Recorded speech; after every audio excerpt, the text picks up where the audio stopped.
Hey friends, I am Jill Griffin, the host of the Career Refresh podcast, and today I have the honor of hosting Deputy Undersheriff John Becker. He is a seasoned law enforcement professional with over 27 years on the job, and Becker's unique journey started with the NYPD, which is the New York Police Department, and has now migrated to his current role in Suffolk County, New York, which is about an hour-ish or so outside of New York City, in the sheriff's office. And this episode offers a wealth of insight into law enforcement opportunities. If you are looking for a profession that offers variety, stability, and a chance to make a meaningful impact in your community, then tune into this episode as we discuss first the difference between the sheriff's office and the police department. I'll tell you, I didn't know. I was like, what's a sheriff? I mean, could I be more of a New York City girl or what? I was like, I don't know. We also then talk about the benefits of a career in law enforcement, the importance of building solid communication skills in police work, the essential skills for law enforcement, and then how the department supports mental health and well being with professional counseling, peer support programs, and wellness initiatives. We also provide practical tips for what to do while you're waiting to get into the police academy and take that exam or to the sheriff's office exam. So, choosing a career in law enforcement means a commitment to service, continuous learning, and personal growth. And if it's something that you're interested in, go to your local police department and local sheriff's office and check out their websites. I'm dropping the links to Suffolk County and the New York area in the show notes here, but check out what's going on in your area because there's also non-uniform positions in addition to positions that are uniform personnel that are available. Friends, if you have questions, email me at hello@jillgriffincoaching.com. And until next time, embrace possibility, be intentional, inspired, and kind. I'll see you soon. John, thank you for being here. Thank you so much for having me. Great to see you.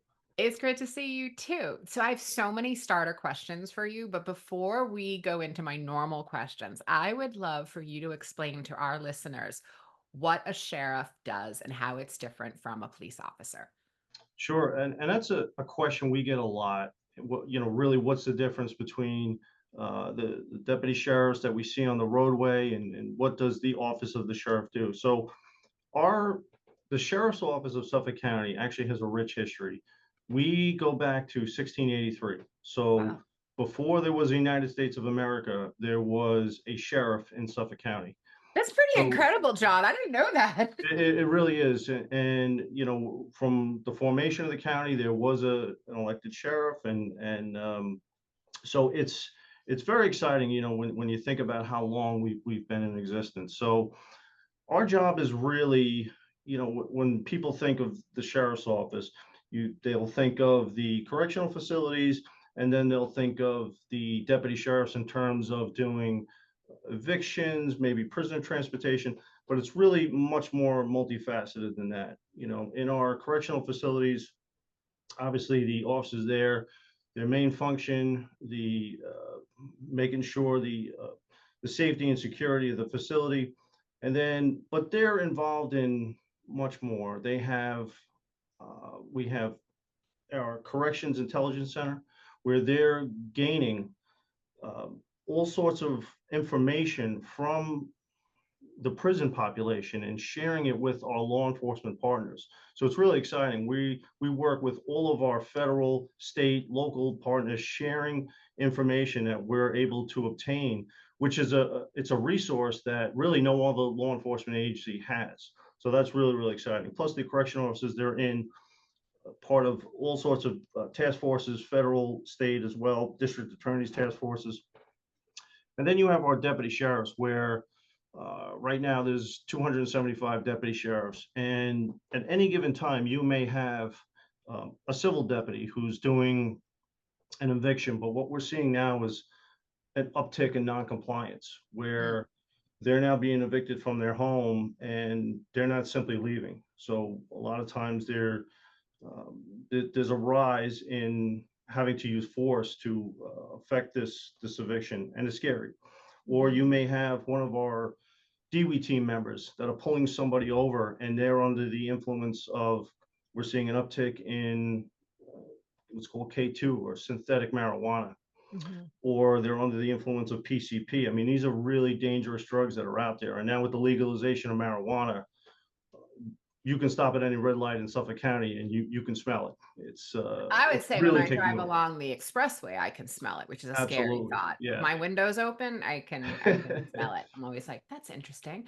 Yeah. Um, so you're coming from a New York perspective and a Long Yes. Island perspective, and I know you Mhm. can't answer for all locales, but is it for our listeners who are across the US or maybe even, globally, is there a similar role do you find with sheriffs across in other locales, or is this pretty unique to New York?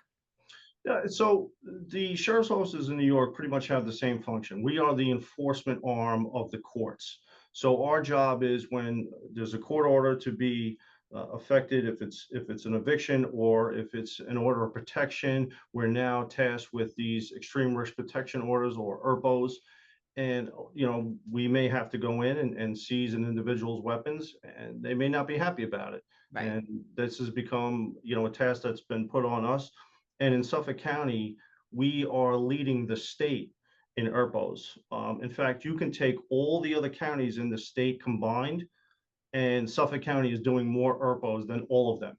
Wow. So it's tremendous, and it's That's again, it's stellar. dangerous work, and all credit goes to our deputy sheriffs that are out there. They do it every single day without incident. It's Wow. it's it's fantastic, Yeah. actually. So Yeah, no, thank you. Thank you for that explanation. I think it really helps people kind of understand as we're having the rest of our conversation.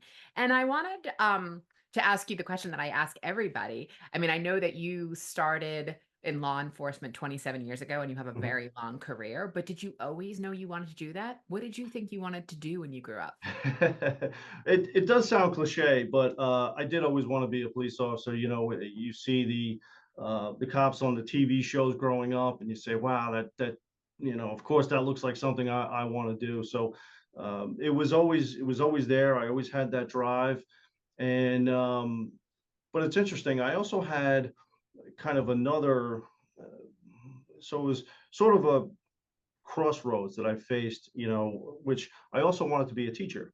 And Oh, so also, and the idea behind both was, and I'm sure probably all of the people that watch a podcast can agree with, they've all had a bad teacher and they may have had a bad experience with a police officer. So that kind of drove me to say, you know, I could do better. I mhm. could be a better teacher. I could be a better coach. I could be a better police officer. So that was kind of the idea why I wanted to get involved in, and it's really public service in both careers.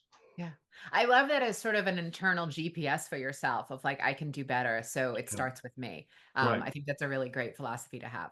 All right. So let's go fast forward now. So you start out as a New York City police officer. Mhm.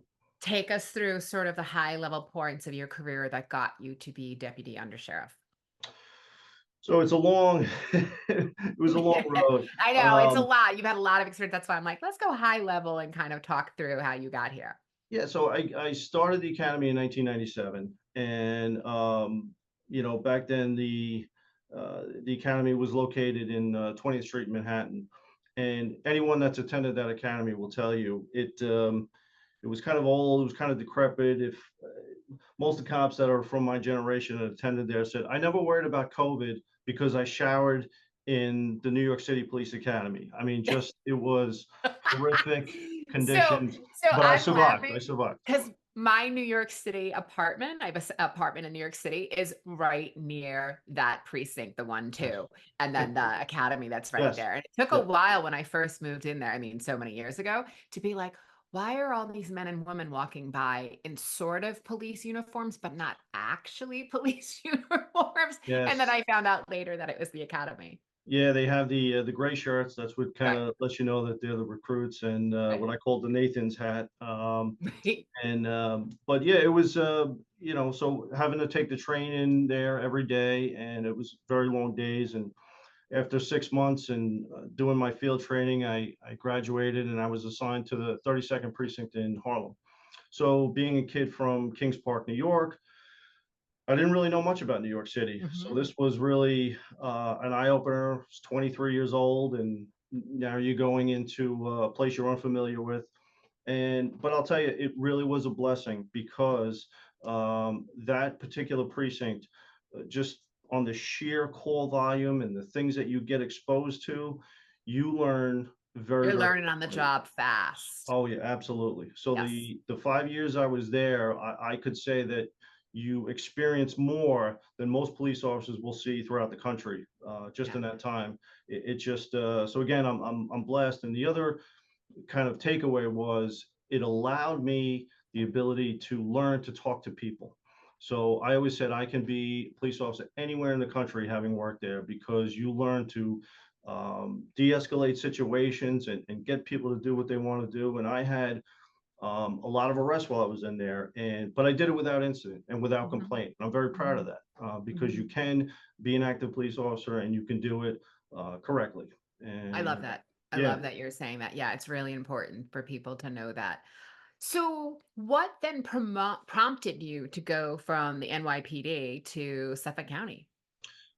it was interesting. So, two of the guys that I had worked with in the precinct let me know that there was an exam in Suffolk County for deputy sheriff. And to be honest, I did not know much as to what deputy sheriffs in Suffolk County did. I knew that they were police officers, and I had some vague idea.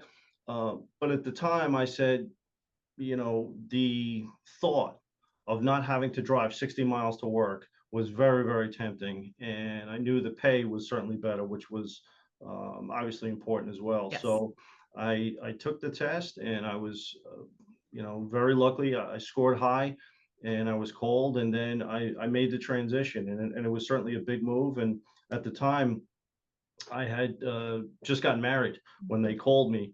Okay. So my honeymoon was actually over a weekend. We just went away for a couple days, but it didn't matter. I was happy, and I hope you've made it up to her.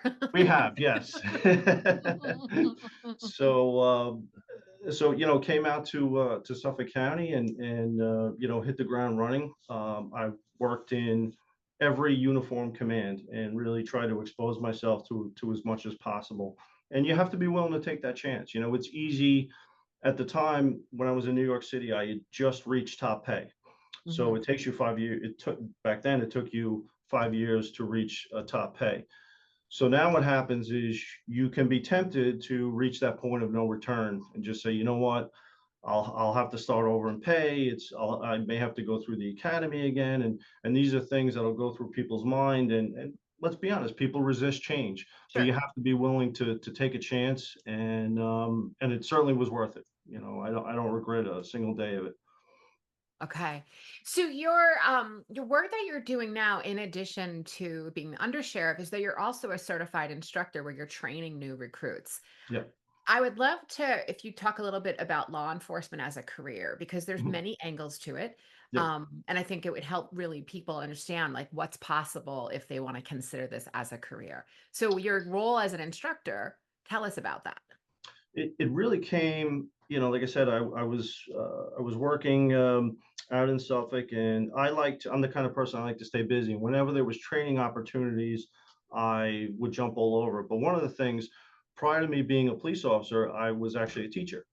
I taught for a year at Bayport Blue Point School District, and I was I was called a I worked there every day, but it was a permanent substitute position. In other words, you work there every day, but you're actually paid per diem, and there's no health benefits or anything else. But um, I was assigned to a section where they had children who had troubles. They had PINS warrants, they had mental health issues. Some of them had prior arrests already, and what was happening was they were having difficulty keeping teachers to stay in that classroom. New teachers were going in and they were like, this is too much, and I quit. So along comes the former wrestling coach, and they said, hey, we've got a position for you. So I was assigned there, and I loved it. And you have to balance between being tough and knowing when to listen, because these were high school kids Yeah. who have already seen a lot more than most adults have.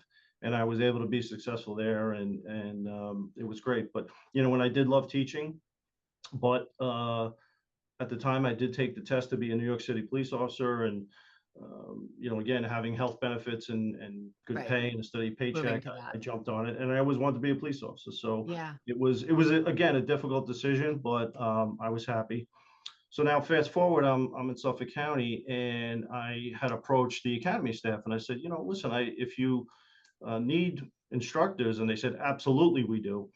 So You didn't even because I finish your was, sentence, and they were like, "Yes, please." yes, sign here, and because I was already a certified teacher, it was easy, and right away I was teaching penal law, criminal procedural law, all on a variety of topics. And what I tried to do was bring in real world experiences into the classroom, because you can read from a PowerPoint, but you'll put people to sleep very quickly. Sure. And so you have to say, hey, here's what the law provides for, but here's a funny story of what happened to me back in the day, and how it translates. And I got a lot of really good feedback from people, not only in the sheriff's office, but I used to instruct different agencies, and they said, wow, that was a great story, and that really helps me remember the material. Oh, okay. So really putting that learning into action is what, everybody learns differently, but that learning Right. into action is what helps people Yeah. enormously. Yeah. So as you start to think about, anybody who's listening to this, whether they're thinking about going into law enforcement directly from either high school, or if they're getting some level of associates or college, or they're thinking about making a career change, Mhm. what are some of the both essential and, I would say, soft skills that people need, the hard and essential skills that people need in order to consider law enforcement? Biggest thing, and it's kind of disturbing to me, because I even see it in my own kids. I call them kids. They're they're older now, but they're still my They're kids. rolling their eyes at But you right now. yeah, but there's too much reliance on the iPhones, and looking people in the eye, having conversations with them. I see with this younger generation, what they need to work on is their interpersonal skills, their ability to, especially if you're going to go into law enforcement. Now you have to have a command presence, the ability to get people to do what you want. And if you're looking down, or you seem unsure of yourself, again, you're not always dealing with the best of society. So you have to have, that confidence in yourself to be able to do that. So really the communication skills is something that I see is lacking in this young generation. So, in the academy level, we try and work on that, and get them to get comfortable with that, and giving orders, and having that command voice, that command presence, because it's necessary for the job. Mhm. But it's such a great career, that law enforcement, especially here in the sheriff's office, we have so many opportunities in terms of training, promotion. We are the biggest sheriff's office in New York State, so it really is a great time to be in law enforcement. So if someone was thinking of maybe making a career change, they work in a corporate job and they're thinking of making a career change into law enforcement, what would you recommend they do as far as a path to consider that? If it's something you want to do, I recommend that you take the test from multiple agencies. Do your research, see where you would want to work. But oftentimes, the tests are infrequent. Some they're given more than others. Our test for corrections is given yearly. But some of the other ones, like for Suffolk County Police or the New York State Police, they're much less infrequent. So you pretty much have to, do your homework in terms of looking on the job site announcements, and seeing when they're giving the test, and make sure you stay on top of it, because if you miss the deadline, it could be a couple of years before they give the Before they test. do it again. Yeah. Okay. Okay. And then, so doing that research, so are we saying that it's possible for someone who maybe didn't work right away, didn't go right away into the police academy, that worked 5 or 6 years in a corporate job, can, rotate in? I think there's a perception that you have to do this at like 22 or 20 years old, that you can move in later. Is that a true perception or no? No, I mean, traditionally people would get into it, in their early 20s, but I think now people are, number one, that they may not be, they may not, a lot of them are going to college, so they're not even into the workforce into their 20s. So, and the other thing too, it actually helps you if you have some life experience before you get into law enforcement. I tend to find that the young officers, and some of them, this is their first quote unquote real job, and it's a shock to them. Not only the hours, because especially here in the sheriff's office, we this is not a 40-hour a week job. There's a lot of forced overtime, and you're going to be working different shifts, rotating shifts, weekends, holidays. So that unto itself is a stress. Mhm. So if you're, if you're coming in and you're completely green to the fact of, working long hours or midnights and everything else, or just having a boss, Right, right. there's a lot of different Yep. personalities of supervisors out there. So if you come in with some real world experience, you tend to really do better in this job. So it's actually a plus on your side. I actually, when I interview people who are now looking to be promoted to investigator, I like to see on their resume that this isn't their first stop, that they have some real world experience that they're bringing to the table. Right. Which I think goes back to your point earlier around the essential skills, meaning the ability to hold the command presence, the ability to communicate.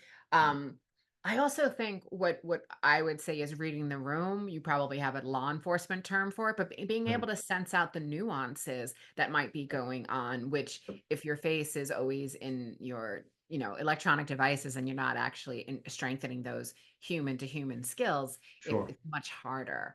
I Yep. think all that fits. And even if you're not considering law enforcement, those are great skills, obviously, to be having Absolutely. Yeah. within your job. So that's really, really helpful. I would love for you to tell a little bit about how you manage the demands. Like you just talked a bit about some of the long work hours and you might be Mhm. on an overnight shift. Sure. How do you tell new recruits or people who are new to this how to best balance that the work-life balance, as we would call it?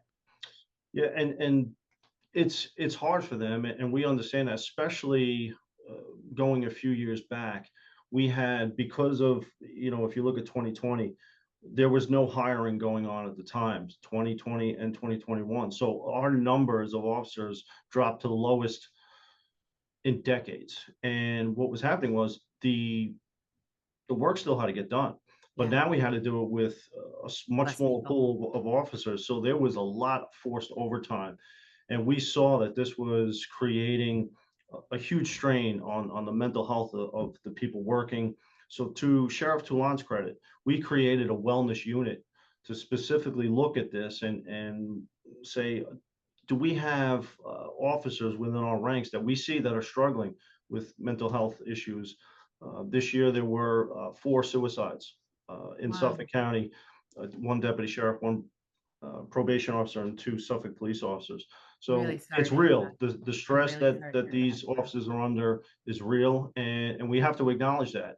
As an agency, we have to look and see what can we do better to make sure that our men and women are, not only going home safely, but once they're home, they're spending time with the family and appreciating, like you said, that work life balance. It's so important. The job can't be your everything. You have to find things that you enjoy. If it's, maybe doing some exercise, or lifting weights, or whatever your hobby is, make sure you have some time to yourself. Yeah, yeah. Again, I'm really sorry to hear about the loss of your fellow police officers and service members. That's Thank that's you. that's intense. Yeah. Um, so you mentioned that the sheriff has come up with a well-being program. Tell us a little bit more about that. That's something that I feel like other police departments and sheriff offices nationwide could benefit from. Yeah, so what they do is they'll actually go around to the different commands, and just, talk with people, see how they're doing, what's the feedback, and the point of it is, it's not meant to in any way harm somebody that comes forward that says, I have a problem. We've also seen an uptick with issues with alcoholism and things like that. So, it's better for, we identify the problem, we treat the problem, and we make sure that people are healthy. The other thing we've done is they will check in on people at different milestones throughout their career. Everyone, when they're new and young, they can handle things, but where are you 10 years into your career, 15 years? Um, Things change. Things can change in your life. Things can change as far as where you thought you would be, and maybe you're unhappy in your command. So again, just trying to stay on top of things, and be proactive in making sure that their well-being is being checked on, because that's typically, the irony is, when we go to the academy, right, they train you to be tough, to have that command presence and everything else. So the very thing that we train you to do actually works against you in terms of asking for help, Right. right? Because Right. we're tough. We don't, I can handle it. If you ask the average law enforcement officer anywhere in this country and you say, "Hey, how you doing?"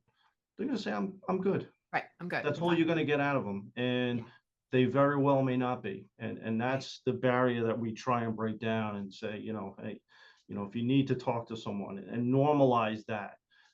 It's a culture shift, but Yeah. we're committed to it. Okay. So the last question I have for you, which, either for taking the exam or waiting to take the exam or for waiting for the academy to start, what advice would you give people who are in that hallway, that waiting zone? What should they be doing as they wait? Well, the biggest thing is we lose a lot of people on the physical agility. Okay. So, every single day, even if it's, try and do some kind of exercise, some jogging, some push-ups, sit-ups, get yourself prepared. Because the worst thing is where you go through the whole process and everything looks good, and then, you don't pass the physical agility because that's an important piece, unfortunately. So we've actually even have um, when we know we have a pool of candidates coming up, we offer a mock agility. So we'll Mm, put you through the test. It's not recorded or anything, but just so you know where you stand.